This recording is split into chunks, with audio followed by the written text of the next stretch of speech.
Morning, Ricky. Hey, there you are. How you doing? It's been it's been a morning already, but it's good. I'm like it's a beautiful morning. She back from a little walk, so got some air and some stream and some sunlight, some cold too. Ugh. Needed. Wait, you're near Boulder. Yeah, yeah. I'm like 10 minutes from Boulder. Okay, nice. So you're feeling the same weather that I'm feeling. Yes. Okay. Oh, good. That's fun. You said you were gonna come out this way. What are you thinking? Yeah. Um, do you ever meet Lady Daya? She does the gender describing or the artwork for Inner Space sometimes. All the paintings. Oh, yeah. Yeah, she's been we've been kind of friends for almost 2.5 years now, and so she's thinking about coming out here, and coming and living, in one of my buddy's places for a little while, and kind of caretaking for Justin while he tries to caretake for whatever for the system. I don't know for a system for I think yeah I think there's like a little um yeah I think I'm that place where you um I'm not at my limits, but the limits of certain things are really starting to get touched upon. If that makes sense. Mm, So having a person that's there and dedicated to love and care of those things that I can't always hold is really needed, and I think Daya is really interested in kind of being that in a kind of a homegirl maternal way. uh, If that makes sense. uh, more, lots of sense. I think it's unfortunate that I'm trying not to perpetuate this anyway. It's something worth thinking about, but it's the exact same situation with Cece. Like, I'm only able to be as effective I am because Cece's back behind the scenes making life work and wonderful, like, and to make it so I don't have to spend time doing all of that. So, I mean, there's a huge element there. Um, I want to make sure that we're capturing equally. I kind of broke it. I had to like send some of my own hypha equity to CC to recognize at one point. It's like, nope, but she earned half of this, so half of it's hers.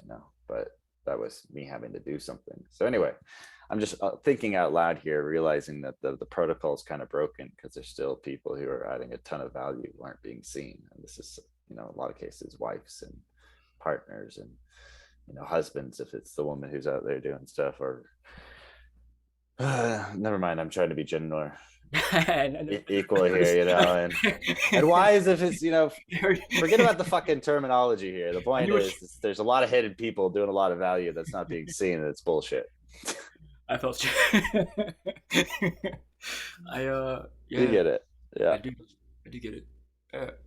I've been thinking about our conversation for a minute. Not thinking about, well, kind of thinking about it, contemplating it, and I wanted to meet you where you just were in a way with, I've been finding a lot of that in Tyler, Wakefield, in this way of Mm, like kind of a straight man, but also like a like a love. If that makes sense. And it's probably really intimate to bring here, but I bring it here because it's true, and I bring it here because it's like part of what we've been organizing and trying to figure out and how to be in a right relationship with what this life is for each of us, mm, and do so in the context of both work and play. And you wanted to go through Joaquin's design, but having that balanced or that kind of dynamic interchange while honoring the other, while also being being leaders in the systems that we find ourselves in, and yet kind of in that way always being outside of them together, but also being outside of them, of each other too. So it's like mm.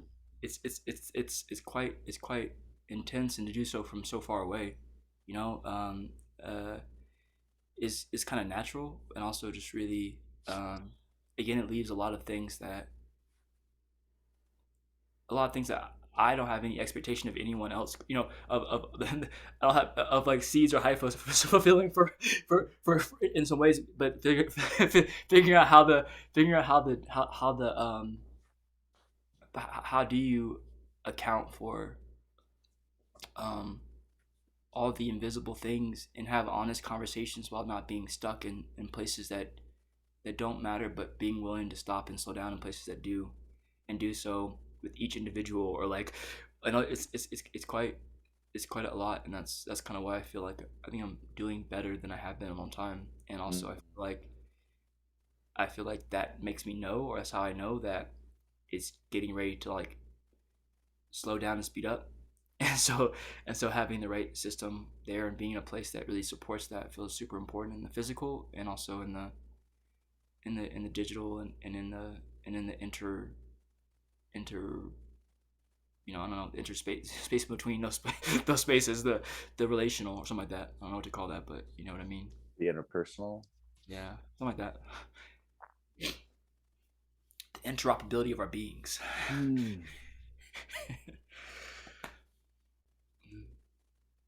You good? Yeah, I'm just letting that land. Tyler's fantastic. There's something I've been playing with that I think might be a protocol slash potential. Hey, your mic went and then cut out.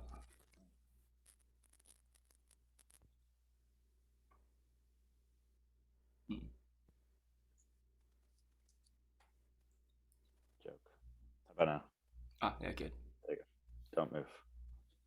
Okay. No, my auxiliary cord, my headphone jack is broken. Anyway, time to planned obsolescence is freaking nonsense. Anyway, um, anyway, seasons. But this is something I'm trying to implement now in my life, definitely, but maybe as a pattern for other organizations and seeds or whatever. I want to run it by through you and see how it lands. But um, getting anything effective done in seeds seems to take 120% of your life and moving forward. It's very chaotic, discordant, but I think it's exactly how it needs to be. But anyway, I say that because it's not possible or healthy or reasonable for someone to be 120% on for all the time. um, or even for us to try to mimic any of our nonsense before of like 9 to 5 working schedules. Like that's kind of broken, especially now with all the science coming out being like, no, people are more effective if they only work 3 hours a week. So it's like you actually have to find that sweet spot where people are contributing, enjoying contributing and doing it and being effective at it, being in their purpose and passion and not feeling overwhelmed. So I think seasons might actually have a way of doing that, where you could say, you know what, I'm going to come in for 3 months or whatever, this defined period with this defined goal. Like we're going to knock this goal out, and then we're going to, take some off season. Um, or if people just want to be, quote full time, they just do back to back seasons. But this way, we still have a capacity for people to come in, fully commit, do what they want to do. All the values reflected out at the end of that season, and they can then choose to step back in or step out. But that way we get rid of this concept of like being in or out. I've seen a lot of people come in, like love the movement, get burnt out, and then leave and be all, okay, I couldn't handle it, it's too intense. Rather than just being, okay, I'm coming for a season, I can come back for a season, whenever I feel like I'm up to it next time. Kind of try to have that pattern that it's okay, that it was okay, crazy, and you can come back in next season. Um, so I think anyway, that's just something I've been playing with. I wanted to run it by you. No, I think it feels alignment with the. Yeah, I remember kind of reading about that, and I'm in Samara right now.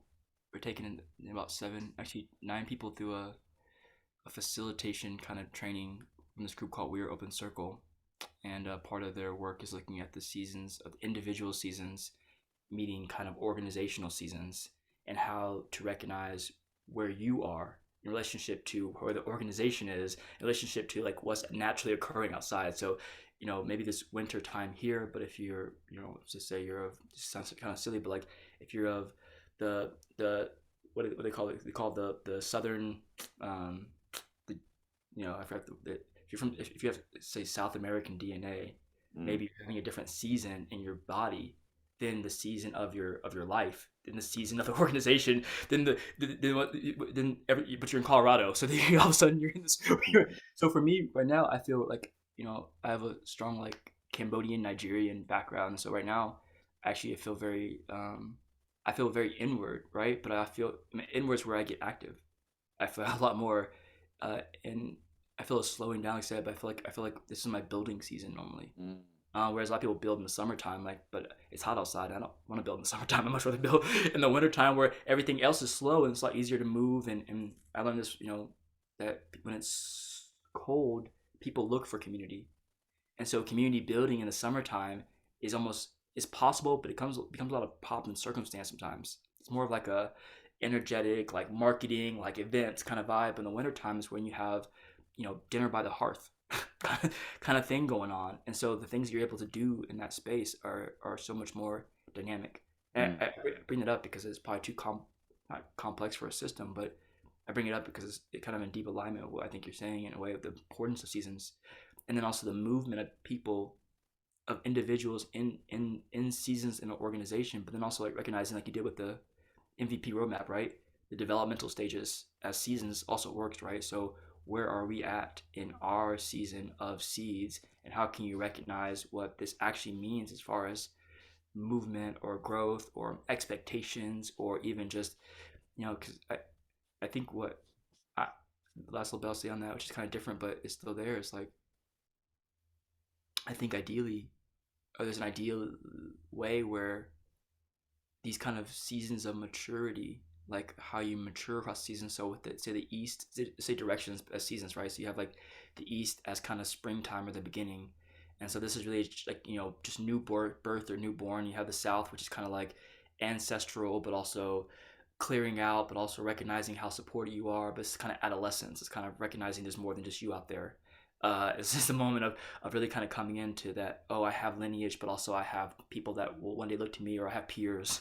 And so this is southness. There's also this kind of fallness, summerness in a way. And then you get to the west, which is really the fall, and the fall is kind of this, like kind of like, let's say 14 to 21. It's kind of intellectual, but it's also this moment of recognizing that what you thought was true in your teens and in your youth is not anyway. And so you start asking kind of bigger questions, and it's kind of contemplative, but you're in college almost. So you're kind of in this place of discovery, but a different kind of discovery. It's not just who I am, it's who I am in the context of a larger world, and it's both deep and active.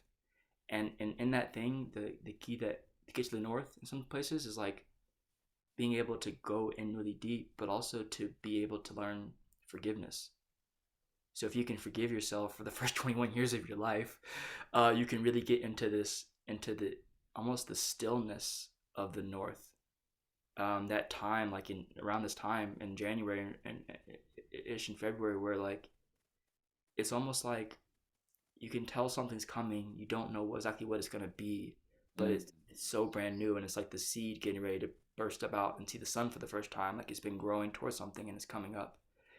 And the forgiveness is so important, because as long as you're the risk it took to come out of this like hard casing and safety and growth of the dirt and mud, and all that took was, so there's no context for it. There's not even a light of day to know know why it's happening. You just in it, and then you break through, you bust through, and all of a sudden it all makes sense because you're being fed and nourished in a way you couldn't have before. And this has been like, let's say, this has been my year in seeds since I really got started in December. Mm. And I feel that now too, where there's like an uncertainty of whether I'm experiencing death or I'm experiencing new life. And I know that it's both. I can just tell that it's both. And there's a deep uncertainty around, well, what happens? What is the new? What is coming out of this? And it's exciting in a way that hasn't been before. But without knowing seasons and cycles, it could be utterly terrifying. Mm. If that makes sense. And yeah, yeah. No, 100%. I mean, and in so many capacities on the collective with the whole seeds, the organism that you're talking about, its seasons that it's going through, but also the individual one that I think is also very scary is when we feel like we failed, or we weren't able to get something pushed through, or we got burnt out. We thought we just couldn't hack it or whatever. And I'm saying we because I know these are a lot of thoughts that I have regularly over the last 4 years. You're putting your hand up. Yep. And a lot of people are talking to me about this. So it's a very alive and ecosystem thing. And that could be what this rebirth, or at least part of it, and I can't say what the protocols are going to be, but I think part of the rebirth is creating those collective protocols of what that sustainable system for us actually looks like. So we've been discovering it for many years. I put up some ways of different, paths forward. They got rejected, and I'm glad they did, because a lot of that was coming from a fear state. I was looking at it, I was kind of scared. I was trying to like react to that fear rather than drive forward. And those proposals were, yeah, they were grounded in a different reality that we didn't need to accept. So I'm glad that we didn't move in that direction, but we still, that just meant we didn't know where we were headed. um, well, anyway, I want to pause because I would love to get your insight on where that might be for you, where you see those biggest opportunities. But also, I heard that you guys are, is that tomorrow? Okay, the regenerative round table, is that, I'm looking at the calendar, is it actually the 20th today? Wow. Yeah. Okay, so the solstice is tomorrow. So I talked about that a little bit too, and also I don't want to lose the thread of what you just brought either. So I can both respond and try to listen because I love to hear more too about how you are and where you are in your process because well it matters to me. And I think it matters in this system. Um, and and just to slightly meet the what you just brought though. Yeah, I think in the Seeds Commons last week, what we discussed was holding some solstice space. That was kind of a chance to celebrate and to listen and to allow some healing to happen Mm. and to bring the round table itself in the beginning of the year because everyone was so there's just a deep exhaustion. And the best thing we could do is instead of bringing content or bringing the vision forward, it was to allow people to kind of have a chance to commune. Um, and and the way that really, and I really got this vibe just from the C's comments as I watched. I looked at Haifa and I said, okay, I see that, and I see everyone talking about getting ready to take 2 weeks off for vacation, in a way, like just needing, like, not really, because no one ever really stops, but like there's a vibe around that. And then I looked at C's comments and I said, well, most of Mom is sick right now. Almost all of the women leaders coming out of Mom are ill. Rain, um, and Mila's been sick. Lori is pretty exhausted. Um, I mean, it's just it's a real vibe, and mom is mom. I call the name is not an accident. You know what I mean? And so you have these kind of women elders or older, more mature women in this way who are really taking something in their systems and moving it, and not able to show up right now. And I think that's really critical. Anna and Arena were kind of feeling the same way, like really needing. Anna's on detox right now for digital detox, and she feels like she's doing pretty well actually. I think she's in a good place, and also I know that it's been quite a journey for both of them in this year, and we've been talking a lot about that. And so I just look at the system and I go, they can't take a way forward. They just need a chance to know that there's some place to come back to, or that there Yeah. makes sense. Well, and that it's okay to step away. So this is, yes, yeah. So this is what I'd love to give permission and space for, is for us to, like, because all the people you mentioned, they've been at it forever. They deserve 3 months off. They need it. That's, their health is calling for it. You know. Um, so yeah, so then maybe my mind is always just trying to jump to solutions. So I watch it working, right? I watch it. yeah, I know, I'm like, stop, resist, no, fall with, okay. But I want to actually present a date. So if we're going from, solstice to equinox or whatever, maybe we could just run with that pattern and say these next 3 months, let's just really slow down. Let's not try to actually do anything. Let's just try to, heal and listen to the next step, and then we'll come together next equinox, having thought of and, come up with some, sure, so next plans for what next season might be like. I'll do this too over the next couple months. And then the next round table, we present seasons, we build teams, and we run. I love that, and in like a 76.25% of the way. So I love it. Ooh, good. Now, how do we get that other 24%? Go. Because it feels it feels accurate. And I would say the thing that I would want to shift in that is how do we get everyone to come? It's not easy, but come to that in themselves. And what I mean by that is like what I'm noticing, even with the seasons, is that if mm, if I if someone doesn't understand, okay, let me try this a different way. It's like mm, even when people have access to leave in a normal organization, right? Or maternity leave, the guilt and the shame of having to take maternity leave is still there because everything's gonna fly by you. But also, if a top-down pause is mandated, where everything must stop, then people still don't know where to go with themselves. And it's not that it's necessarily top-down, even if it's from the center out, or even if it's just from a central voice and authority, because of the nature and the weight of who that being is, it still can cause the same guilt, shame, and a little bit of lostness. And so, the opportunity to be who people are in this system without having so much at risk, I think, is the difference. And that partially comes from permission and partially comes from empowerment. And that empowerment being that this is your life and this is your system and you are seeds and you need to be able to know how to decide what it is that what you need now and trust that that's for the system. And it's not an easy thing to teach, but it is something that you're really good at exhibiting beyond the content. So what I mean by that is like you really do have a core message, which is that this is yours too. And the solutions that you design are almost always intended to be that, and yet you didn't ask for this feedback, so I apologize that I'm bringing it in this way, but Bring it's it. really, I think that it's like, and then how everyone relates to it is the thing that how people see themselves in it and recognize it as of them or for them is the implementation challenge. I say more than anything else. It's not even about feedback for you, Reiki. Honestly, it's is that true? It's kind of true. It's after, but it's more it's meant to say like I trust your solutions with my whole body, which is why I'm in the system. I think because I know that you know what you're doing, and I know that you do it from a place that is love, and I know that where you're going to, what you're moving into, is so right, true, and beautiful for you and those that are for you.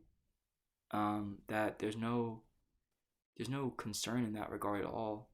Um, as a as a as a like kind of leader in the ecosystem, not kind of, but as a fellow leader in the ecosystem, I I I noticed that the right combination of all that is you with the space holding for all that comes from that place is is needed and necessary in order to keep people well. And Mm. without that, then because I do the same thing where I've getting a lot of feedback lately where I see what needs to happen, I start going that direction, and I imagine that everyone can go with me because it's so obvious and it's so clear, and it just has to happen. So I'm looking for my comrades almost, and people who are around me. I assume are also there for me in the ways that I am there for them or for the same kind of work. And what I'm learning is that they're not, and they'll try their best to be there, but I'm watching how that impacts Lady Dia or how it makes Alicia feel confused or like she's insufficient or how it makes Tyler not know, makes him feel like he's not the man that he is the because he can't provide for in a way that he's known. You know the healthy masculine to be in a way, and so there's all this deep questioning of who am I while trying to get to work, while also trying to learn, while also trying to embody this global social hyper local context, and it's such a dynamic crazy experience that's deeply necessary, and yet the without the right scaffolding for health and well-being, people will just break and burn out. And I Mm. think it's not regenerative. In a way, it is because that's a necessary part of the thing itself, right? Because you got like death and rebirth is the thing. And also, I think maybe there's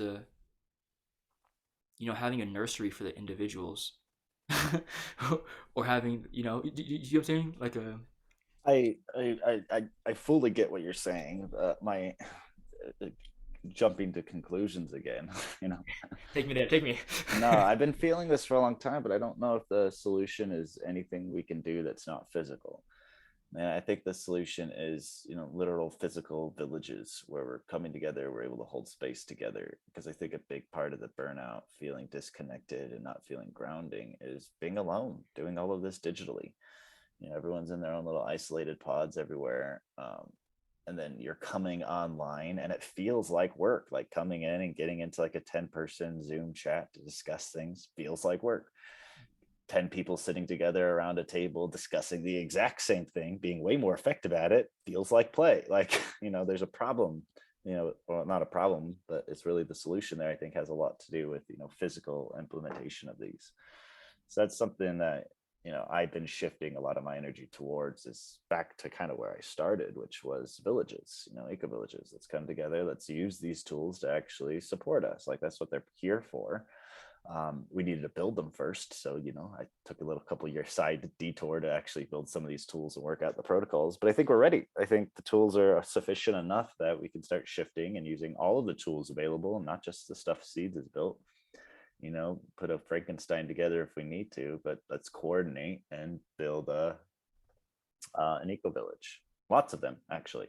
So I'm working with a whole bunch of different projects. There's awesome humans that are coming together to form this kind of core team, and we want to try to get 12. I think we already have 12, probably. We'll find a couple more, but anyway, 12 initial villages kind of scattered all across the globe. A little bit of it, well, maybe not even a little bit. We're trying to get as much uniqueness in each of the village cultures, as possible for this first cohort. And then physical villages, the tokens are backed by the land, so there's an asset backing to them. We're bringing the land back into the commons, and Seed still fills its role as a meta economy that's supposed to connect all of these things. But as Seeds starts becoming, and talking about all the stuff we're talking about in Seeds starts becoming secondary or even tertiary for most people. Most people in Seeds, in my opinion, in my judgment, is they're not economists. They're not crypto protocols. They're permaculturists. They're stewards. They're homesteaders. They're moms. They want to get their hands dirty. They're artists. They're musicians. Everyone a village wants and needs, because a village doesn't want a whole bunch of economists either. But the dialogue in Seeds has been so much around like the protocols and design that I feel like we've alienated a lot of people and missed a lot of talent there. So I want that conversation to keep going. It's just, that's a multi-year conversation. Something else I've also recognized is we're trying to get to these like solution points much quicker because we have this need to try to achieve, but we think we're only doing it through coming up with novel economic protocols, rather than doing it through building villages. So I think the energy needs to get refocused towards kind of the real goal, which is systemic regeneration, village building, and a new civilization. And that's, I think, what a lot of people, certainly me, are wanting. So I'm that's where I'm at, is I'm saying, all right, everything else is alive, it's important, it's vital, but let's try to find out, first principles, what's most important. Okay, we need to have village, we need to have community, we need to be growing and building and doing this together. We need to feel safe and secure. We do that through, let's build these villages now, and let's keep the conversation going across villages with how do we build a new economic system, Seeds, how to keep coordinating our villages better. That's the do tools we're working with, right? So we're going to keep building these tools just as we are now, but let's get a little bit more practical and real with it. So anyway, that's kind of how I'm sitting, and that's what I was going to be proposing over the next seasons, is for us to, one, take some time off, and two, when people come back, for us to focus on villages and start physically building these, moving into them, kind of getting that whole period of our lives going.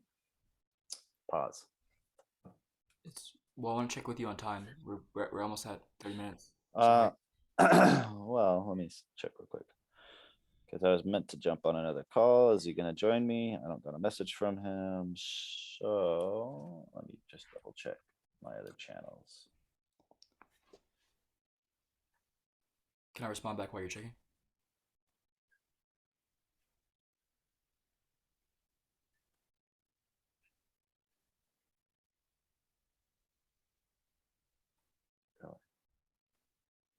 I opened one of my tabs and it started playing a lot of music. All right, I think I'm good. So yeah, we can keep flowing for a couple more minutes. Cool. So, if you're good, how much time do you got? Yeah, I'm good. I don't feel complete just yet, so I can I wanna honor where you are and say that anything I respond to is not about anything being different in you. And I think have you ever heard my Reiki my Reiki speech? It's great. No, it's great. It's great. It's great. It's great. It's great. It's great. My Reiki speech is that everyone I find that in the ecosystem, people forget that you're a human being and that you're this guy who's built this beautiful thing and done so from a place of like deep care, and just by being him, and that whenever someone comes off with some kind of BS about how things should be or how you should be, I always kind of take a posture that's like it looks at how they can open up their perspective of what really is going on and really recognize the place where honor is possible instead Mm, of like kind of trying to be who they are by defining themselves against you in a way that needs to make you not or wrong. And it's just the nature, I think, of power and authority in a system, right? It's just people need something to project upon in order to know who they are. And so that happens a lot. And it's very intense for a being and for a body. And so even just the fact that you're able to still hold the posture you have and be who you are in the context of receiving all that energetically is even great, even greater testament to the nature of what you of who you are, in my mind. And that's what I kind of try to bring and bring that perspective because most people don't. Most people are just trying to find out who they are as a leader, and in order to do that, they need to like compare and contrast. And mm, so I want to honor all that you just said and say, okay, that's beautiful and that's true. And then I want to say, I'm not the opposite, but I'm something, I'm, what I bring is in partnership with that is like, I actually love the digital. Like my physical world, I prefer to be a hermit with the right amount of contact with human bodies where I can come out and kind of have this quick exchanges, but I will spend hours on the phone or on the computer and do so not as like a do so in a healthy way. mm, It feels really good for me to have that system. And so when I hear the village model, I go, yeah, but even that village, I would still probably be in the digital space and preference, and I would come around and be community leader in my own ways. But this is actually something that I feel is designed. Like I will continue to come into my own. The more that we have to bridge the physical and the digital, and I think the digital bridge is really where I get to thrive. mm, And I mean that in a way like the thriving I believe will be in support of the larger of a global system no matter what. Like I think I'm not just a transitionary being. I think I'm a being that will thrive on the other side of it all too. That's just my sense that no matter what collapse happens or great change or reset or in the next 5 years or something like that, I think that I'm someone that will really not come into all that they are until we're in something new. And also the pathway to that is one where I've been trained in minimizing the suffering. Um, from my psychedelic sitting to my digital facilitation to my energetic work and practices, these things were once kind of novelty or just kind of like nice to have. So now they're necessities for people to be able to be well and be well in isolation or in collaboration in a way. And and this is why through Seeds Commons, which I don't think is actually the right way to do what I'm doing right now, but it is the best way that I could think of in this moment. We brought the idea of another of a composite role of ecosystemic facilitation. And I bring that because I think that as ecosystem facilitator, Reiki, you, I mean, look what you stewarded. like, look, it was literally people coming in and going, "Oh my God, I found the future." Every single time, it still happens all the time, and it still is that. And now the nature of that thing is saying, "Well, now you are the future. What will you be?" mm, and and the thing that I think is the evolutionary step is like that slide with the mitosis or the meiosis where like what was once held by one now it will be held by few or many because mm, it's the nature of what is needed. It's the decentralizing without losing the core, or it's the reproduction or the rebirth without allowing the lineage to die, if that makes sense. And I think that lineage, that kind of conscious succession, you know, between lineage and lineage happens so rapidly in these movements in these spaces that it's easy to lose track of the generations. And we're called to have that 7 generation perspective. So in Samara, I would say we're already on our fourth or fifth generation in some way.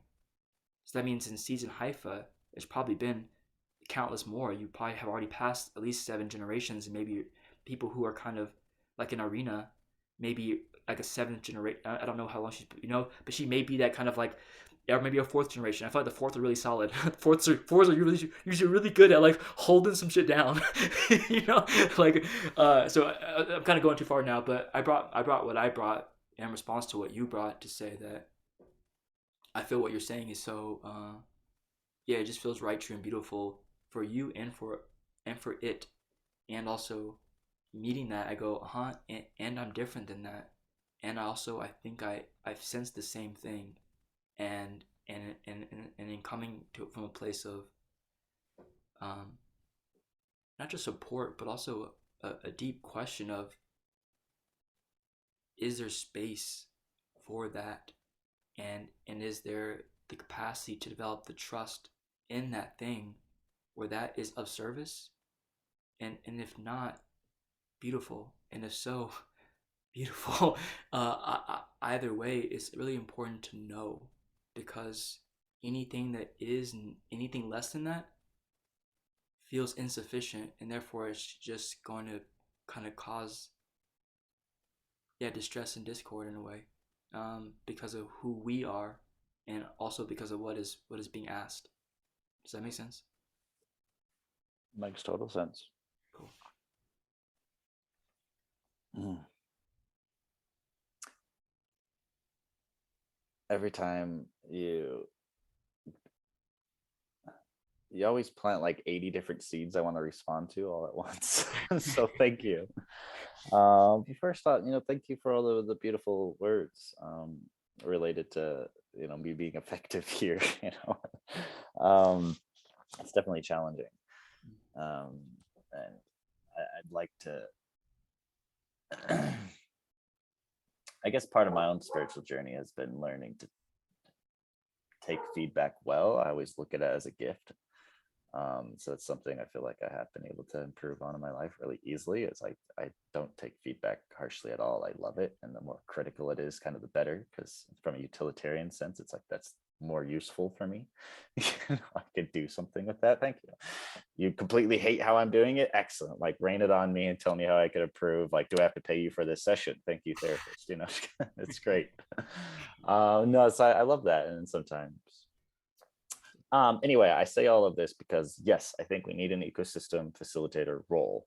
I think that role needs to be filled by multiple people. And let's start really embodying the idea that it's like we are a leader organization, but we're leaderful, instead of leaderless, because that's what, I think we kind of get confused as we go, okay, we're decentralized, let's have no leaders. Okay, that means we're going to do nothing. We're going to collaborate on nothing, get nothing done. Good job. But we have to fight individual leaders that want to be, the leader. I went on a big rant about this once, I think, but anyway, I'd love that. I love it if we have like a leader role, well, multiple, many of them throughout all sorts of different contexts, really. But having one within the SEEDS Commons that's being filled, and having maybe 3 positions of it or something, and then having people cycle through that through different seasons, I think would be awesome and super effective. And I'd love to be part of launching that, and sharing a little bit about what I do in this particular role. I'd love to have you also in that role, because I think you'd be phenomenal at it, and the energy and space you bring, I think, is very complementary, which is something else I think you're hinting at, which is that people who also want to be leaders and see that leadership capacity in them, they point out where they can complement other leaders by pointing out their weaknesses. So they're saying, oh, well, they're not perfect because they have these weaknesses and I'm better at it. It's like, great, that's how you complement leadership in this ecosystem. So now you figured out your gift, let's do that too. So I think that's what you're kind of alluding to, is we could have that complementary behavior working, and probably better if we didn't do it in a form of competition where we only have one leader, where you have to fight over that leadership, rather than multiple leaders where we flow through it. And lots of people get their chance, that if they want to be, the leader, then cool, there's a role that says you're that for this period of time, and here's your tasks and responsibilities. Good luck. I don't think it has the same effect though, because some of it might be from a dark side, and I'm constantly checking this in myself. And I don't know if I'm doing a great job, but who knows? Where it's the ego's drive to take leadership, to like, want to be seen and be in control, and to take care of that unknowing through excessive force. Say, okay, well, we'll know because I'm the one driving it, because I'm the leader now. So this is where the future is going to be. So now I'm feeling certain. I do see an element of that, and I think we have to make sure that whoever's playing this facilitator role is indeed facilitating, which is something that I think is really important versus leading, saying no, this is where we're going, and y'all are going to follow me. Um, I guess that's the last piece I would really love to talk about with this role, is the difference between leading and inspiring. I think that's also the challenge that we're having in the ecosystem. Is it's a lot easier to get stuff done in a Fortune 500 when everyone's your slave, where you get to come in and say, hey, we're going to do this. The people on the bottom are like, that's dumb, it's a super waste of time, but it's what management says we have to do. And then they do it anyway, and then the thing gets done, and then it's not until like 6 months later they found out it was a waste of time, and they try something else that's inevitably going to be a waste of time. So things tend to seem like they're happening faster in that leader environment, where you don't have to inspire to like bring people to action.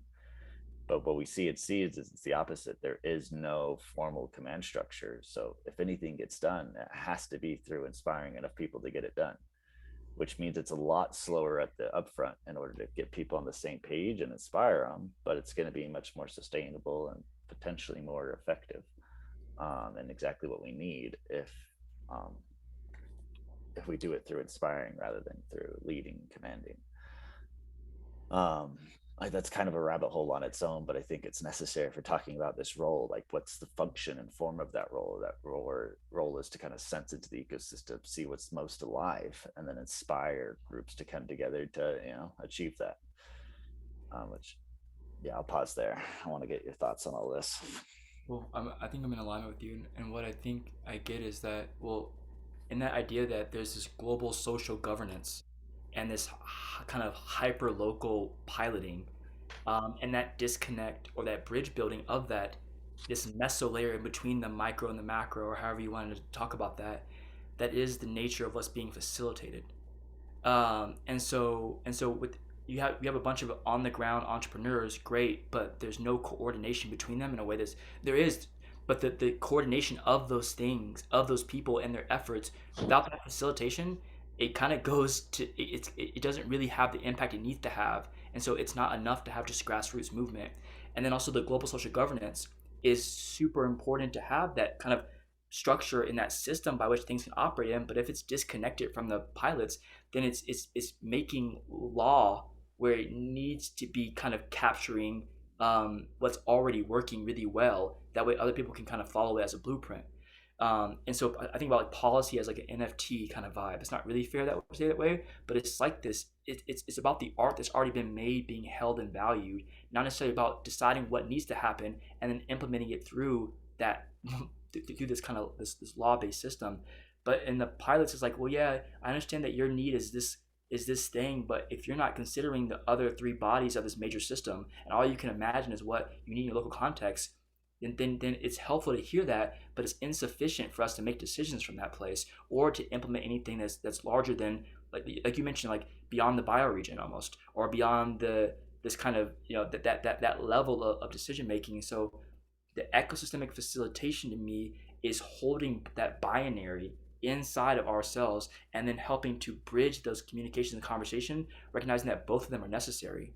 And it happens right now between, I would say, two or three systems. You have the mom, you have the dad, and you have the child system. And you have seeds as this kind of feminine flow and movement of nurturing. A lot of really strong women, a lot of permaculture, a lot of earth-basedness. I just think it's very feminine, even though it's kind of trying to meet Haifa and it's very masculine. And this is the responsibility, the organization, the structure. You have the journey, and you have the circular, concentric, polycentric organization of that. And then you had this kind of Samara incubated, where a bunch of seeds people ambassadors came in and then took on the expectation or the desire to organize like a Haifa, and have been kind of trying to figure it out. And it's gone through this head. it's lineages of experience. And just now, I think we're coming into a place where we go, okay, I think I understand what is needed. And so this is just me speaking from my last bit in relationship to that, is that I think inspiration is enough for spring, but does not get you through winter. Inspiring an ethos, bringing breath or life into something is great, but if you don't have clear allies, or you don't really understand how to deal with the tough times, the evolutionary purpose, the grit of what is evolving in you, then you can get stuck at stages and you don't really develop because you're never able to really forgive yourself or to turn that irritation into what lights you up in life. And that is where a lot of people are getting stuck and breaking and falling away because it's really tough to do that. And I bring that because what we have, what we're prototyping right now in Samara, because we are a child of seeds in Haifa, and it is so we have a prototype, but it looks nothing like a prototype. It looks like more like a movement, but it is this kind of 3-part learning journey of like, how do you get your blueprint? How do you harmonize and have a dance, a coordination that is also a contemplation based on your own individual genius? And how do you do so while learning the skills of facilitation that take sociocracy and holacracy and take them apart and make them more like counsel?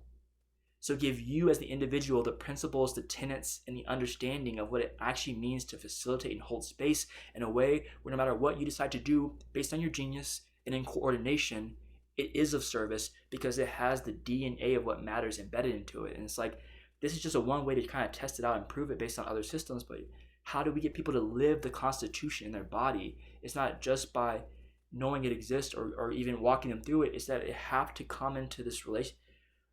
They have to know what it is to be regenerative by being willing to give up all that they once were. And I think that a lot of the men and women in seeds who are also are in Haifa or not have not yet decided that they really want a new world.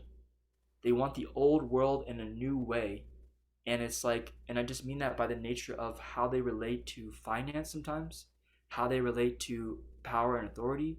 These things are the places where they have to either give that way up or not, or it will always be a corporate bridge. And that corporate bridge is beautiful.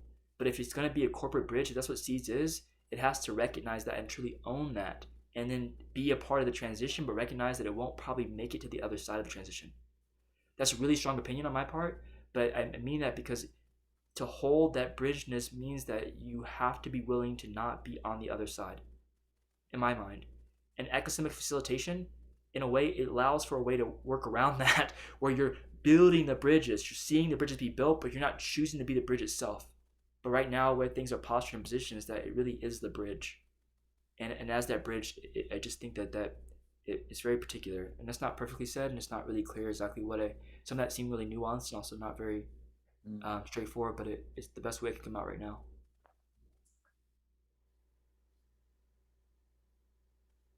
I'll tell you where I'm running with that when I hear it is, on some levels I agree, but I'm mostly in agreement. I don't want to talk about everything I agree with because I feel like that would take most of the time. So I'm just going to jump on some of the things that I feel like I want to hone and present a different perspective for. 83.5%, right? That's what I'm feeling. Yeah, 91.2. Well, there's a few things. I fully agree with you that inspiration's not enough and we need grounding. I'm hearing that Samara is also the connection that came to my mind is they're like the off season for groups, and to a season planning. So it's where they actually come together to decide what their season might look like, what's important for them, what priorities there are, what structures they need to have to like get in place. So it's the off season where they prepare the season and then they can present that and actually do a season. So I kind of see Samara maybe playing that role. And then an inspiration I had is I would love to co-write then. I was going to write an article, System of a DAO. It's going to be a series. It's pretty good though. Well, that or doing a do. So I'm trying to decide between the two of them. System of a DAO. And then seasons. So System of a DAO, seasons, structures, blah, blah, blah. And just kind of have like a little playbook rather for each of these different concepts. And this is actually where I'd love to take Haifa, just grounding with you, or whatever, like whatever, wherever it's going to land or be, but a playbook of different organization and regenerative organizing patterns. So as we discover these plays, how to structure ourselves, how to do a community call, like how to do comms, like all of these are, plays that they could be in a playbook, doing a season that's, 3 months on, 3 months off. That's a style. You could do 9 months on, 3 months off. That's what, schools are doing today with teachers. You could do 12 months on, 0.5 months off, like, corporate jobs that give you 2 weeks vacation every year or whatever.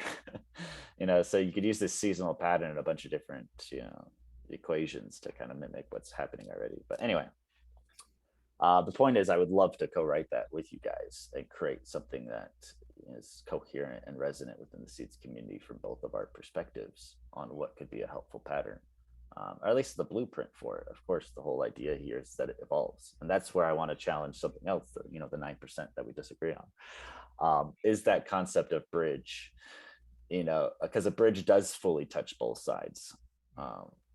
And the shaman's role is to be on both of those sides. So the shaman is the one that navigates that. If you fully exist in the spirit world, you're kind of considered crazy and maybe put in a mental asylum, and you're not seen to have very much, which I think is BS, because those are incredibly talented and incredible humans. But anyway, but if you're fully on the other side, then you're not able to bridge it. You're just stuck in the old world. You're an NPC, a non-person character.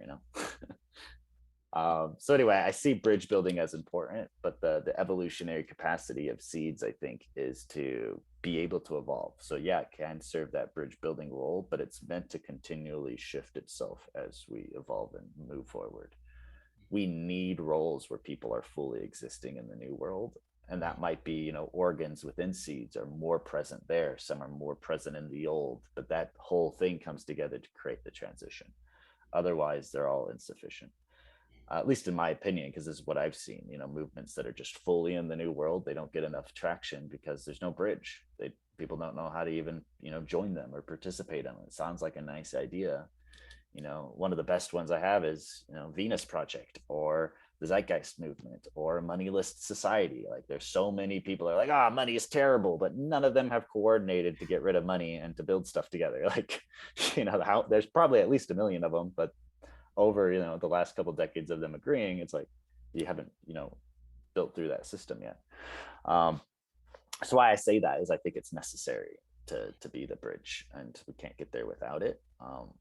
And we need to make sure the bridge is evolutionary, so it's not stuck, so that we don't fall short of what's possible. And to do that, I think we need constant drivers. We need organs within the movement that are fully embodying what's possible and really pushing the bounds. But those are the experimental zones, because they're going to fail. A lot of their ideas aren't going to work, but the ones that do, and then they bring those ideas back into the the foundation, and the whole thing evolves. So I kind of see SEEDS as a whole is going to probably be very conservative, and it needs to, if it has any sort of trust. So once people are pricing their goods and services in SEEDS, and they're using this as an economy, they're storing some of their family wealth in it, like myself, um, you don't want it to change very much. You don't want to constantly have to be coming in next month to see if there's going to be an entirely new economic protocol that's going to shift things. That's not an environment that's happy. So it still needs to be really conservative, but we need to keep testing the bounds of what's possible and evolving and making sure we're accomplishing our aim of creating that regenerative civilization. So this is kind of where I see Samara and some of the places that you're playing particularly as being much more incubating the new world and testing those ideas out to then be able to weave and process them in.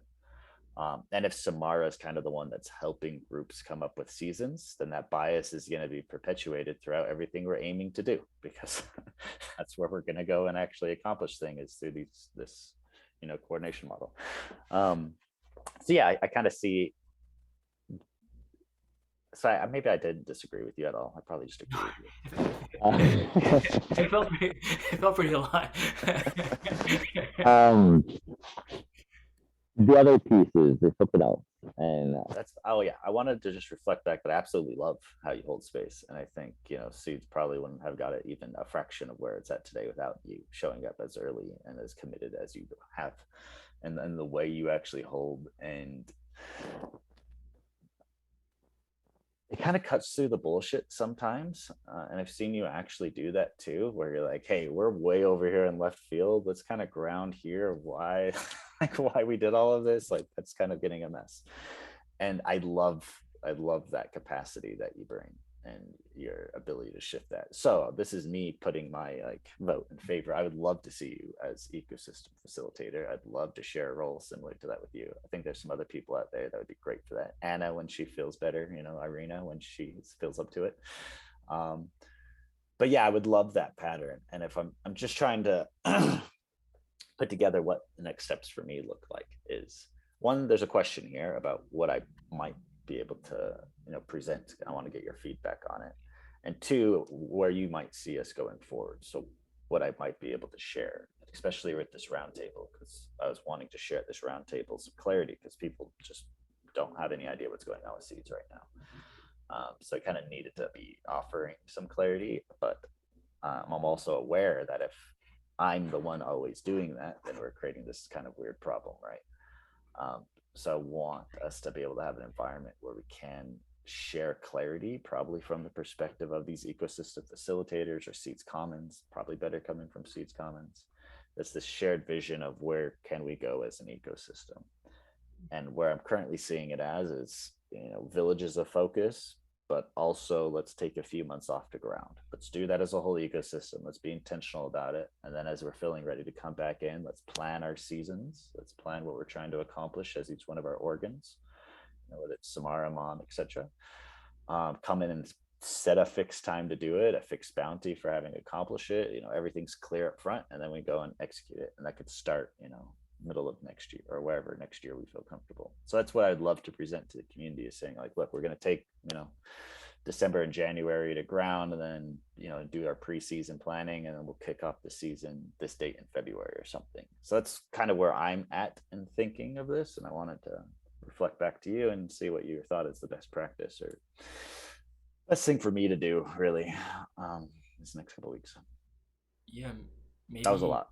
That's perfect. It's good. I'm with you. I think Arena would be great, and as an aspect, another person who's kind of been in all three bodies or has been a formative part of those bodies. I want to say maybe for this moment. So right now, whenever you do videos, they're pretty much you or someone outside the system. It's not fully true, but it's kind of true. So I would say maybe if you, Arena, and myself, or something like that, if we had kind of a little bit of a round table now, and it was partially about presenting ideas, but maybe just having a true open discussion about what has happened, where we're going, a little bit of the celebration, a little bit of learning, a little bit of the conversation, and it was just kind of something that we sent out and shared with the larger ecosystem. That could be worth doing. Maybe tuning in beforehand, but having that inner space, outer space storytelling kind of vibe.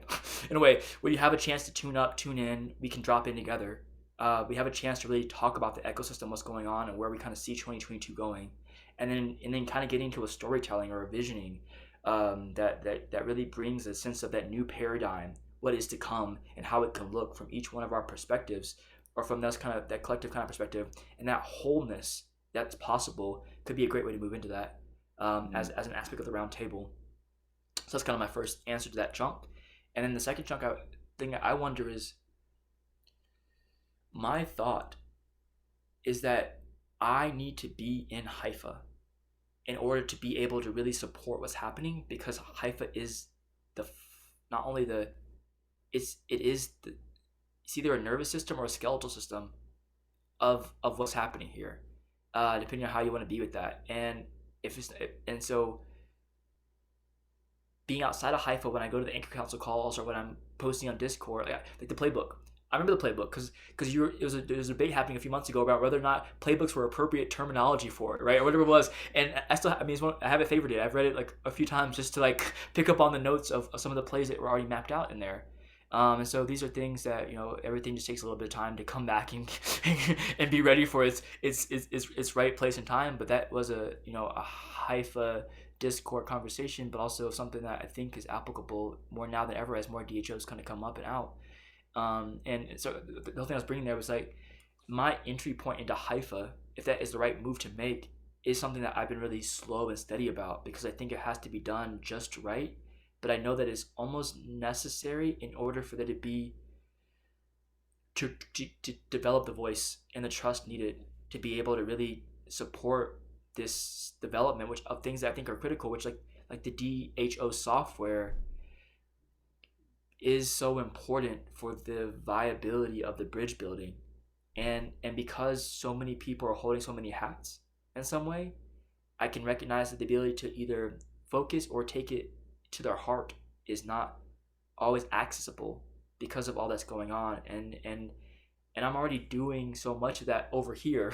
Mm. And if I did it over there, I feel like it would just work better, because it's the thing that I think is one of the most critical ways to it's one of the most critical things. And so I bring that for the roundtable. I think the timeline feels pretty spot on. I think the new year for Chinese and for human design is like the 26th of January. And so all of this, you're still, the New Year's not the first, it's really coming to the 26th. And then you're kind of looking at what happens after that. So there's something just celestial that's slightly different than our kind of US based or world clock time. And then the kind of conversation, recorded conversation. So having a round table, even if it's one or whatever, two or three conversations, whatever needs to be right, having so recorded, really bringing a finite group of people into a deep conversation and allowing that to be the nature of the update by bringing these voices around. I feel like it feels really kind of right, true, and beautiful. And then for Justin, it's a question of how do I ground this ecosystemic facilitation role, but how do I do it in relationship to all three of the major bodies that are here, so that I can actually be efficient and effective, or have the greatest amount of trust building and voice development, so that what I mean, just to truly be heard, and not just to be heard, but to be able to do the work needed now as it emerges. My background is in education technology and software, and so I've had a passion for a big component of what I think is coming up in Haifa, which is learning and development of not only the members of Haifa, but also the need for people to learn how to be regenerative and work on within this DHO type of living, in order to really be able to make full access or understand how the software is to be used and how it can really be applied in their lives. So I don't want to go too much further, but that's kind of, I'm bringing all that because, again, it's like a quality that is distinct and unique here. And I know my lens is always like learning this and learning that, and like these, I always bring some shit up about some learning, and I just want, but it's because it's not in comparison. It's just the nature of how I see things, and even with the round table, that's what I'm bringing there too. Is like, how do we help people learn together? And I think the best way to do that is by being able to hear diverse voices talk about the same subject and do so from the same place, which I think is deep care, love, and commitment to this thing itself. If that makes sense, and to each other, honestly. And that feels even more important to help people see and learn that there is that dedicated group of leaders having the right conversations in the right ways, and doing so from this right place, so that they know that what's the calm is what's right, because many people are never going to want to be what we are. They probably won't even be able to. So they need us to be who we are, so they can be who they are, which may not be as free ever, even though they may always orient to the desire for that thing. They may always kind of be bound into some developmental level that keeps them tied to social norms. So we just want to make sure the social norms that we are putting out there are ones that take care of them in ways they can't take care of themselves right now. If that makes sense.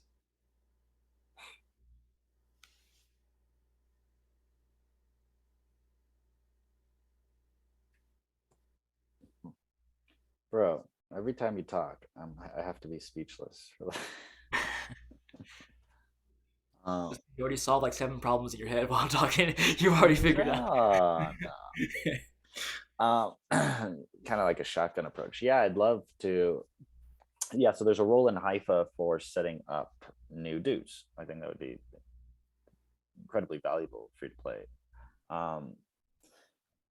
I'll just share out loud a couple thoughts because I'm kind of all over the place here. I was seeing Samara as that. I mean, it started off with it all being in Haifa. I thought Haifa would be the place to, incubate and launch new dues. And then I saw Samara kind of emerge and be like, actually, we can help incubate dues and we can help with the cultural and formation of it, but we're going to just try a different approach. And I was like, oh, actually, that probably is a little bit more healthy to see it that way. I see everything. I'm hoping dues are really it's an ecosystem. So if a person's in it, they could be in multiple, and should be probably in multiple dues anyway. And this is also how communication's flowing across the organism. I think it's a healthy pattern to have people in multiple dues. So I plan on being in multiple once we actually have multiple dues. So that's kind of also a little bit of a holdup I see on the seeds and the structure and our, how we're organizing side, is not having the do tool yet. So for, Samara to actually be issuing tokens, Renaissance Explorers to have it, the SEEDS Commons to have it, for us to actually have this role, make it things transparent and put it everything on chain, all that stuff. So I'm feeling a little bit annoyed that that's not quite here yet, but that I'm owning that and being like, actually, it times up well with this potential pause that we're wanting to take, so that we give some time for those tools to finally get built and launched, and then we start all the seasons off within new dues. So right now it's just pre-season, trying to have each group figure out what's best for them. Anyway, I say all of this because I think, I think they could absolutely see you having a role in Haifa, being around, helping dues get started and setting up this due playbook. I think that would be huge. Because what we'd love to do with the due tools is to templatize these things. Having all these plays are great, but in order for other groups to be able to adopt them, it needs to be in a template that they could easily understand. So that's the first kind of task for this role. And this doesn't have to be you, this is just a role that we know we need, is coming up with these templates. And then having, we could even freaking use Notion right now, or whatever tools we want, to then start capturing all the different due plays and start building out these playbooks. Because this is happening across the whole DAO ecosystem. A lot of groups are coming to forming these DAOs, and they're where we were 3 years ago. They're still figuring out the very basic questions of how do we do self-organization, like how do we figure this out. We've figured out a lot of plays over the last couple of years that could be helpful for all these new DAOs forming. And I think that's a big opportunity for this whole ecosystem, is to be able to provide that education and provide that space to be able to capture all of these different plays and to expand our learning and to learn faster. So yeah, I see that as being a very profound role, and I could see you probably doing a really good job at it. So it's just, having that reflection. And then also getting Samara set up, and I'd love to join. I don't know if I have time, nor do I know if I'm even accepted. But anyway, I'd love to see Samara being that incubator for seasons and new dues. And then Samara, of course, I would love Samara to do the same thing Haifa was planning with the ecosystem, is Samara could have its own due ecosystem that's more about the organizations that fully are living in the Renaissance. Why Haifa, I think, ecosystem is going to be more of a bridge. I don't see it. It's hard because everything has to have its marketing, who it's talking to, right? Its story, and that makes up so much. Haifa could literally be for all of it. So could Samara. But what's going to attract the right people there? What's going to build the right community and tribe? I think needs to have some boundaries so people feel safe. It's so weird. Like, I got messages back when I was talking about the equinox and how important it is to have a ritual, and then people wrote back, and I just said the word ritual, and they're like, oh, that's too spiritual, that's a little bit woo-woo and weird for us, like we're gonna go somewhere else. It's like, you're a local food advocate, you're pushing this local food movement, doing incredible stuff there, but you're going to step away because we use lunar cycles or something, and that's a little bit too woo. That's an actual story. That happens all the time, where it's just like, oh, lunar cycles, you guys are a little bit too woo woo for me, or whatever. So I do think that's important for us to have these constellations, is what I'm calling them, that have that the culture and ethics, and then the groups that are joining that constellation really share that. So I think Samara could be one that really, really embodies, what a new paradigm could look like, is really pushing the bounds of what's possible. At least that's how I see it, and maybe that's not the case, and whatever, this is just me projecting a map out there. And then I see Haifa being more conservative about it. And I also see us launching, some of our dev team wants to launch stuff that's just totally neutral, where it's more for, capitalism 2.0 type stuff, which I'm not even remotely for. But for my alchemist role, I'm like, actually, that's really powerful. Because connecting to even that world, they're going to come in and build the tools that we need. Awesome. They're going to build bridges and infrastructure we're all going to benefit from. So if we can actually make this applicable to capitalism 2.0 too, we're all going to benefit from that. And that's kind of where this ecosystem building mentality and everything I'm always trying to do is make sure we're collaborating as best as possible. So I see Haifa probably launching more constellations. We were talking about launching just a DAO, a generic DAO token for, investment DAOs that want to do degen stuff. They could also use Haifa tools. But again, they're going to build out voting protocols and other modules within the DAO that could be helpful throughout the rest of the ecosystem. So that's the constellation concept. Is in order to join a constellation, you need to have that token, stake that token, you use that token to interact with your constellation. You see only the people that are part of your constellation. I wish I had a layer map of this yet. I don't. So Okay. Samara could be its own constellation versus Haifa's constellation versus others, right? I'd actually love to see Haifa and Samara probably be the same, and Samara is just kind of like a pocket of that.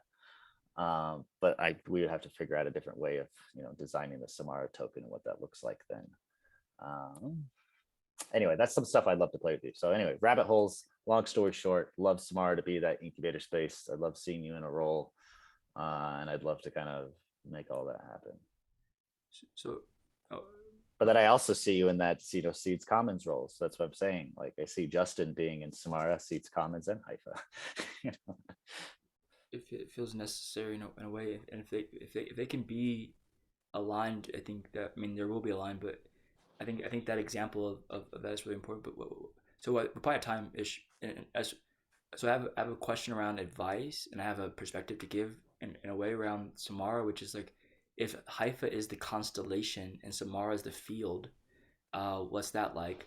Something just that I play with, in the sense of like, there's like all these nodes that are stars that make out the constellation itself, right? So all these are technically these independent, thriving energy bodies, but the nature of the field is kind of the gravity, where it's meant to be almost invisible, but its essence is what's really being cultivated by, let's say, like some data mystics or some startup shaman or some system seers, which you kind of can look at who comes out of there, and that's really interesting kind of thing to be, which is we are the compost, we're the soil, we're not trying to be in it all. Actually, a lot of us don't even like to be that visible, but yet we do what we do and do it in a way that is for the whole as much as possible. So I think the constellation in the field and relationship with the movement can make for a really dynamic, beautiful living system. And then this is like a really kind of small, shallow question I have. In Samara, I'm very challenged sometimes by the nature of the founding of it. That where it started from and where it is now are at odds still, because of the way that the lineage and succession happened. Generational succession, almost from generation 1 to generation 2, caused a pretty deep rift as things came into what they are. And so there's part of Justin that's maturing in leadership to go, okay, how can I be really responsible for this? And also having, in a very finite way, having Drigo own our Discord server is really challenging, because of where he is and where we are and what we're doing, and how that form of leadership or that form of working is, or in the same is almost with Roz. And there's deep love for both of them and deep appreciation for all that they are and all that they do, and how they do embody their Regenerative Renaissance in a very true way. And also they are choosing to not hold or be what is being required in a lot of different ways right now.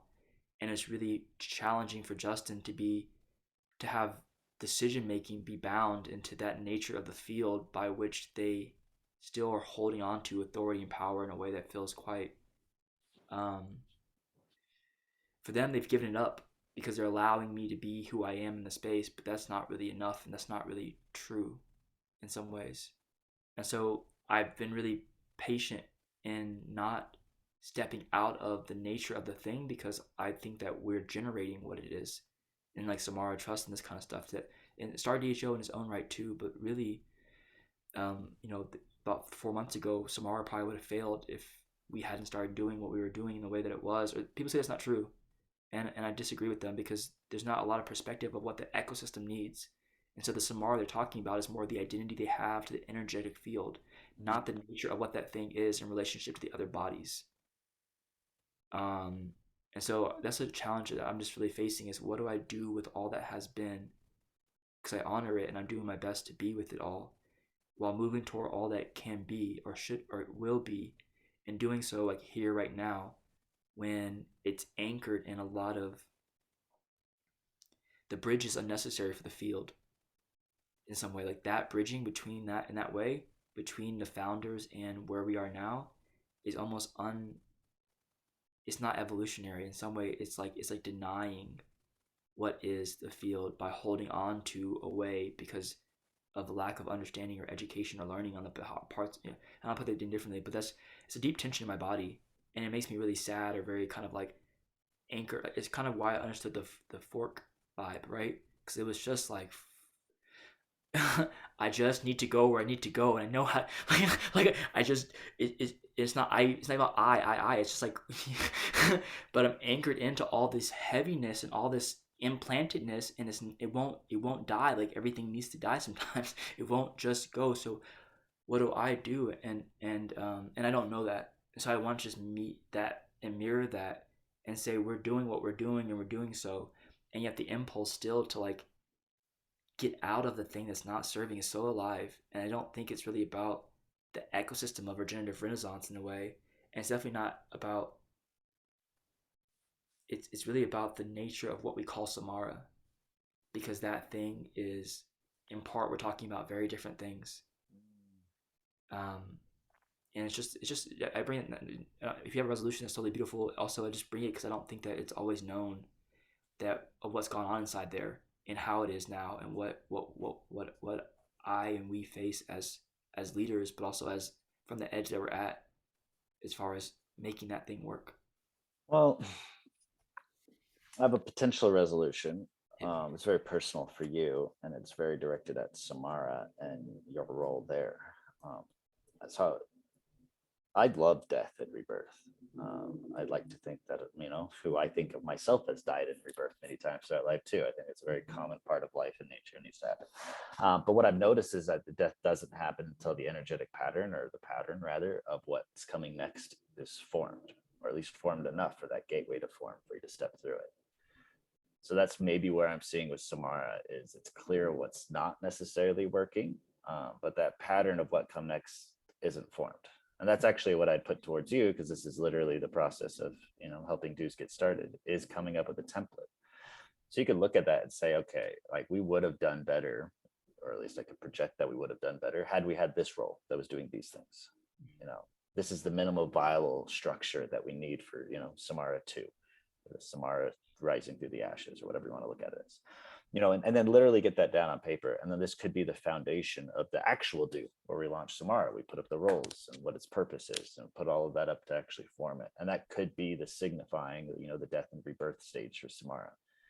But coming forward to that is, actually putting it down on paper. What are those roles? What do we want to be? Where are we going? Having that clarity. And what I would even suggest is maybe it's not the rebirth of Samara, but maybe it's something else. That doesn't matter. But what I'd suggest is for you to do that. It's very true for what you're seeing. Because this is where this is the approach I see with this movement is all of the different leaders, they'll get a download of, what their organ is. This is, I think, how just all imagine those cells are operating, right? And then we got to play out that blueprint. And I see you getting this blueprint of what this new organ looks like. And I would just say, like, you don't probably need very much input. Go and form that blueprint, then share it when you feel like, yep, this is the little organ I think this is what it needs to be and serve. And then see who wants to step into that organ with you. But then it has that solid foundation to get go and to grow from. And I think that's necessary. Haifa literally just did that with Haifa 1 and 2, and we just went through that process of, Haifa didn't know what it was at the beginning. We were just a collective people kind of coming together. So it took us a really long time to kind of figure out our identity. And I see Samara did that exact same thing. You guys formed because you're just like, Haifa wasn't really it. That's kind of what I felt was the beginning. And then a lot of different things form. So there's a couple identities. So I think the real key is just grab one of those identities and say, yep, this is it for the next period of our life. This is the identity that I'm wanting to be a part of, and see how it strains you. If there's a fracturing, then that's actually healthy, I think. If half of Samara is like, nope, that's radically different, we see it this way, that's actually a really good outcome. And then we would form 2 organizations. Great. We have more diversity. We're more resilient as an ecosystem, and we just evolved, Very likely it's probably going to be one dies off and then one just remains. That's the second optimal outcome. And the third optimal is, of course, none of them live. The third optimal. They're all optimal because we're going to learn from every one of them. So that's what I'm saying. There's no like downside here necessarily. Yep. You know, the only downside is if we choose not to learn and we give up, you know. Yeah. That's available all the time. But anyway. You feel pretty complete? With that, sure. I don't know if it felt maybe like a checkout round, but it felt pretty close to. Yeah, let's go with that. Well, and then okay, to complete me, then I would love to have that call with you, Arena, and whoever else that you're sensing you might feel like would be, you know, this ecosystem facilitator role to hold space for, you know, seeds at this time. I think you have a good sense of that. Oh, a couple other people popped to my mind too, but yeah, so I'd love to see who you might bring to that table, and I'll invite maybe one, so we'll have like less than 7 people on this call. Yeah. 7's always a good number too. And then we can record that and we can just go over, you know, sensing in what we might think would be next steps. And let's literally, actually better, but this is a Regenerative Roundtable. Could this be one of our sessions? Huh? We just have a session on this and anyone can come in and watch, and we just talk about next steps. Possibly. The only thing I say about having people watch is that if it's just anyone watching, then you have the energy of all that expectation, all that pressure. It doesn't really matter because it doesn't have to form anything. But I think if you want it to not be performance and you want it to be true, I think it's possibly better to. It's flexible on that, so I'm not bound by that at all, and it may not be necessary at all. How about this? Maybe if we bring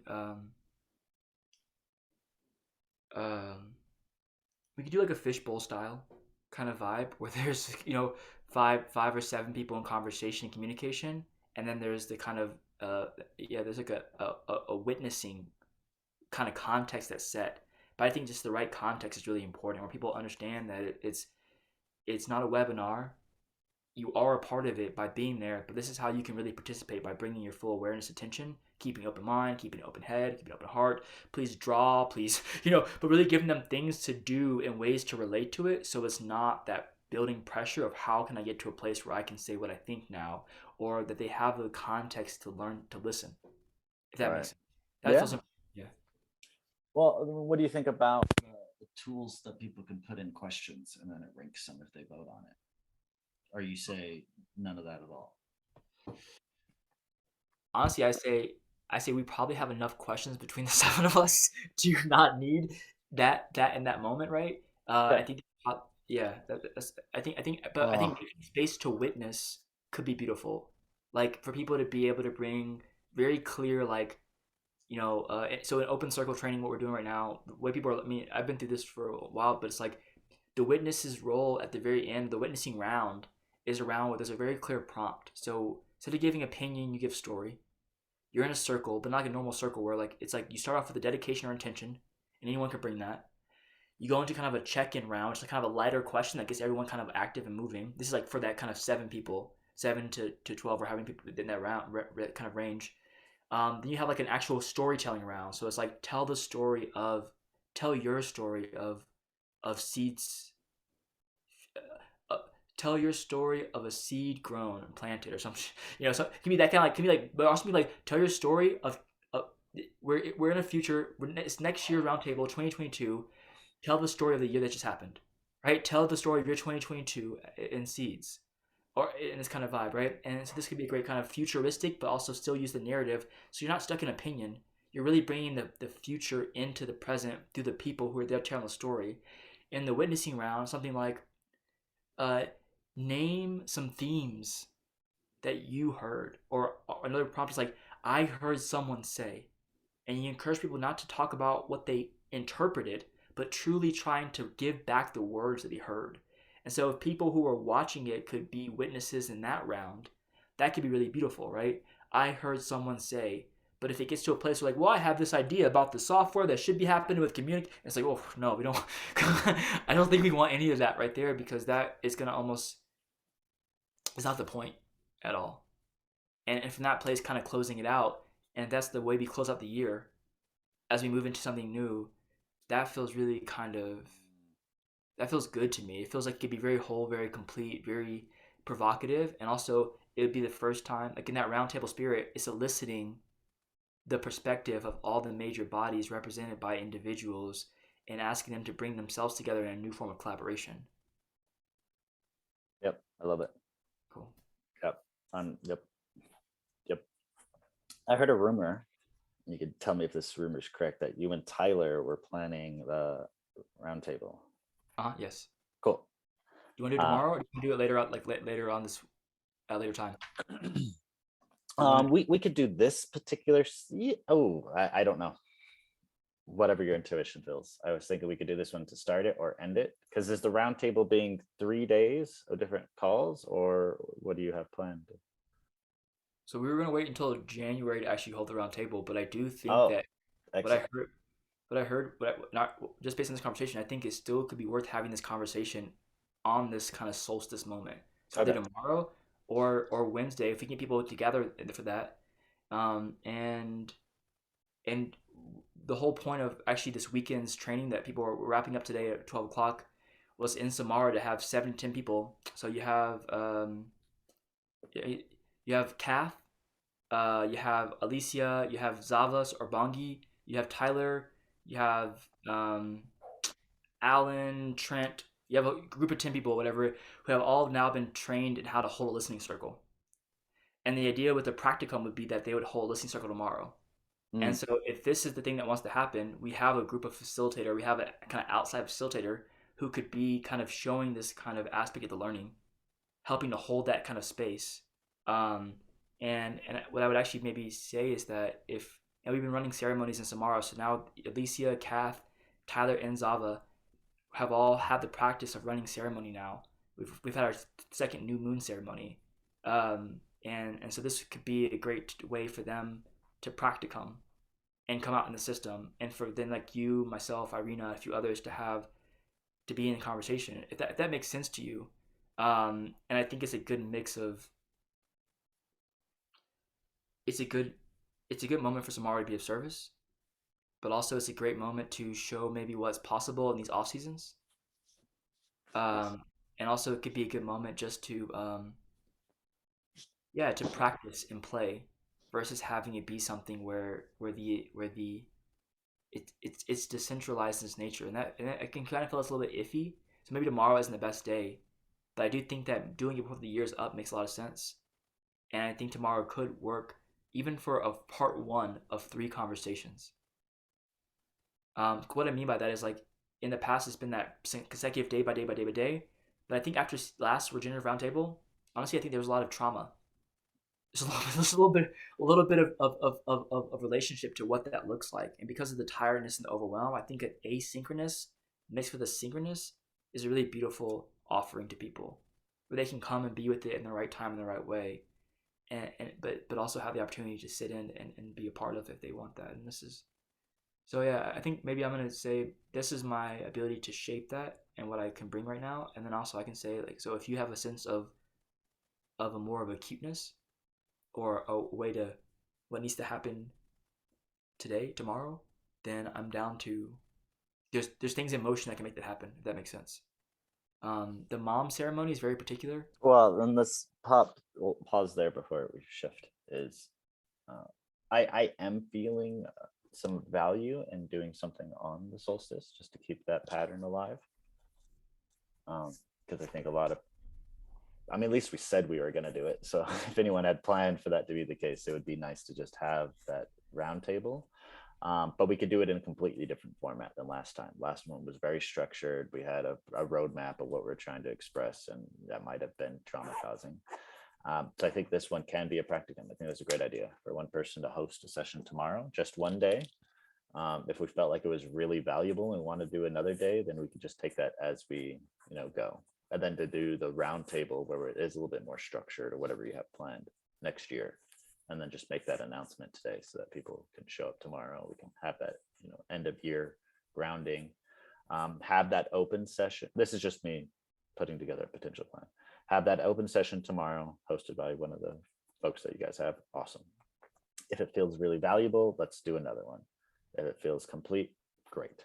Then in addition to either of those possibilities, we do that, 6 or 7 of us coming together and just talking about what we see for 2022. I think that's awesome. And having a different person from a different perspective come and show up to that and share from that. We might even have a little bit more and have all the different leaders from the different parts of the SEEDS ecosystem just come and share what they see going forward. Just a look forward from some of the people of SEEDS. Awesome. And then do that maybe on Thursday, Friday, and then close that out for the season. Because part of me sharing would be talking about seasons and us coming together at the start of next season. Let's have the next few months be the off season for us to, ground and collect ourselves and rejuvenate. And then get ready to hit the ground running come spring, which is when Mom and Danny and all them were talking about wanting to get started anyway. It's the next equinox. So I think they already just took a time off until then. So that's kind of how I see it coming together. What do you think? Yeah. So we already have the RE outer space book tomorrow. All right. So that could be a place for that to really land. And then there's a space between that and Mom's Solstice celebration, which is at 12 p.m. Pacific Standard Time, so 1 p.m. our time.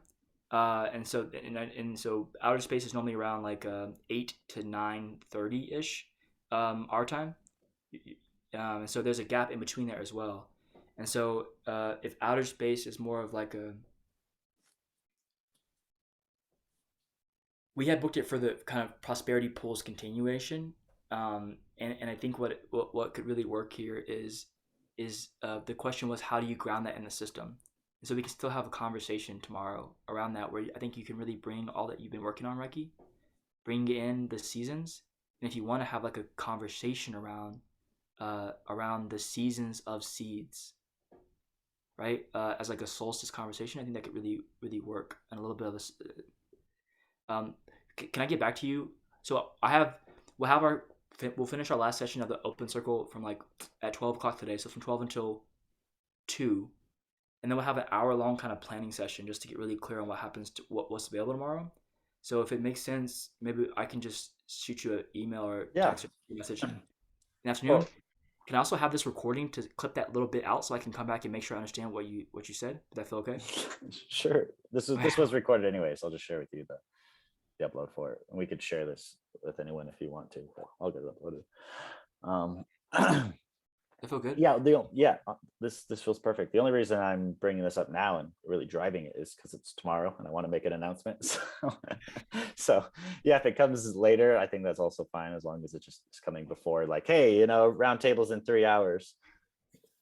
But I think if we announce it today at least, then I think it's plenty of headway, because people were expecting something to happen tomorrow anyway. So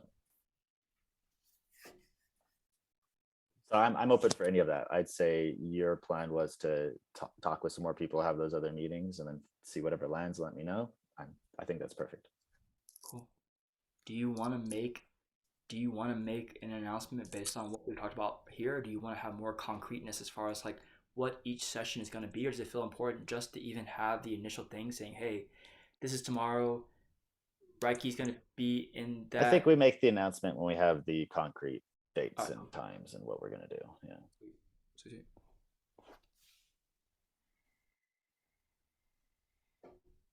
Excellent. All right. Well, then I'll let you run. Let's talk here soon. Maybe can you just do quick 3 breaths together just to let. Yeah, totally. And a checkout too, if you want. Yeah.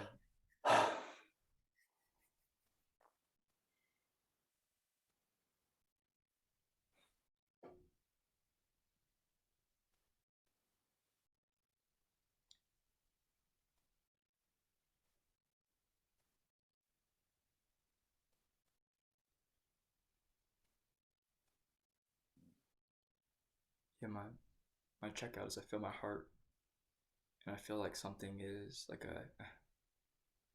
there's an image of this lotus, one of the pictures from one of our calls was no mud, no lotus.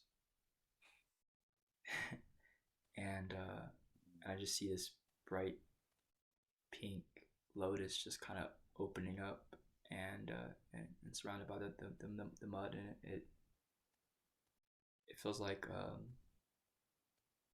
yeah, it's our first kind of conversation of this nature, and so there's this sense of having already established some deep trust, and already having trust that was there, and now kind of finding this moment of exploring what it's like to grow it in a new way. Um, yeah, I don't know. I feel gratitude, but also I feel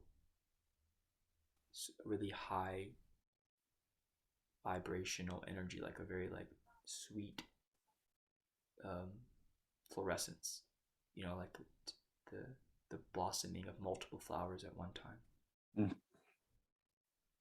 Yeah, that's my checkout.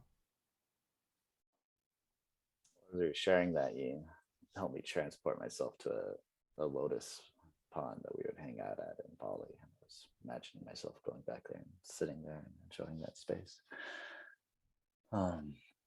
My checkout is I deeply appreciate every one of our conversations. It always seems like it's able to go very deep, very fast, and grab that piece that's necessary that the Renaissance is calling for us to find, and then help us like knead that out. You know, every one of our calls, I plan for 30 minutes. Like, yeah, we'll just check in. Let's see what Justin's up to. 2.5 hours later or whatever. So just calling that, I appreciate that. And your calls, I mentioned in this call that some feel like work. This doesn't feel like work. So I also appreciate that none of the calls that I'm on with you feels tedious or tiresome or anything like that. Which is exactly how it wants. I feel like the Renaissance is telling us it needs to be, is being creative and effective should be fun and playful and fulfilling and generative, and everything you were explaining about feeling full and yes. So that's my checkout, is I feel fantastic. Thank you. I'm excited right now to dive into writing the seasons article, which is what I'm going to do, and I will talk to you then in a little bit. So thanks, Justin. It's fantastic. Cheers, brother.